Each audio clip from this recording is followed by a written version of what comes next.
acho que super importante você lembrar da história do Bebiano.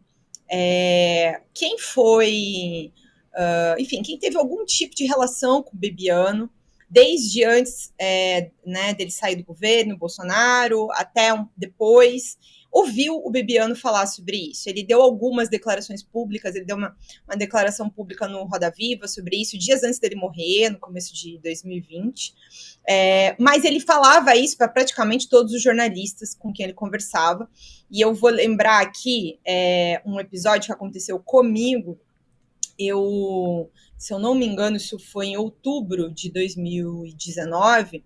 Ele marcou comigo um café para a gente conversar sobre vários aspectos. Assim, ele viu que eu estava fazendo uma investigação que envolvia o Flávio, o Queiroz, e aí a gente combinou de conversar para ele, enfim, contribuir de algum jeito, com alguma pista.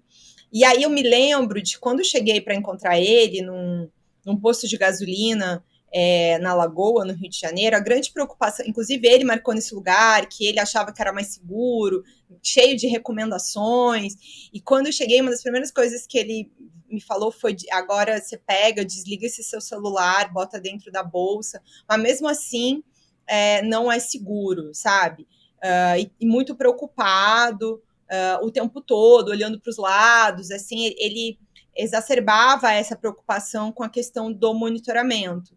E já tinha acontecido ali uma crise no período em que ele estava no governo, e ele falava sobre isso abertamente também, sobre a tentativa de criarem um sistema de informações. Ele não me citou realmente, para mim, pelo menos nessa conversa, o nome do Ramagem.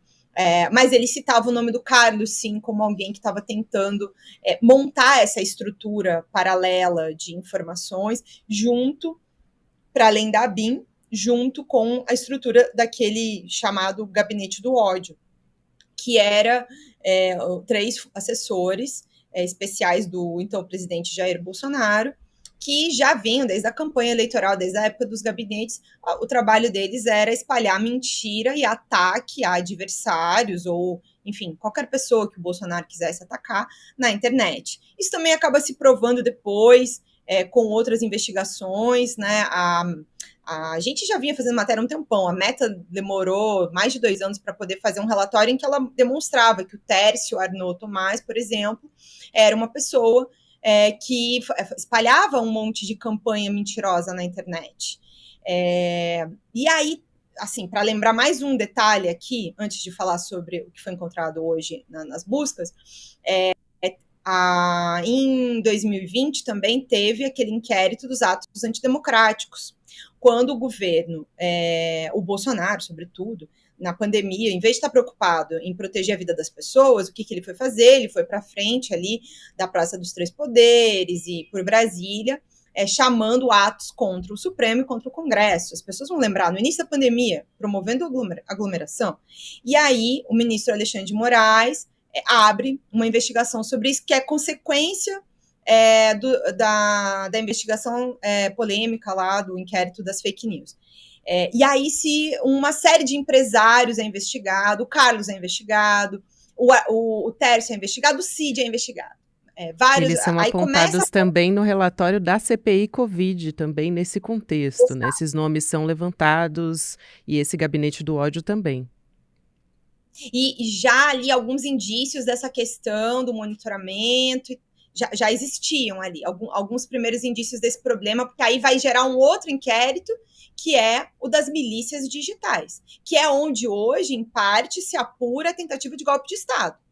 Então, veja como, assim, essa história não começou ontem, nem no 8 de janeiro, nem de algum jeito, independente dos inquéritos andarem até em separado, porque essa é uma informação importante para quem está ouvindo a gente aqui, o inquérito esse que apura o uso ilegal do First Mile, ele corre a parte da investigação da tentativa de golpe de Estado.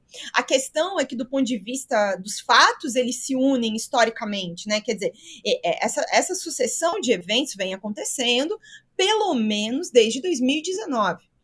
Porque o software é usado em 2019, o First Mile, ao mesmo tempo em que tem essas notícias do Bebiano dizendo sobre a existência de uma BIM paralela, lá em 2019 também. Só para não confundir as pessoas, não é tudo a mesma coisa, mas existem vários fatos que conectam essas histórias.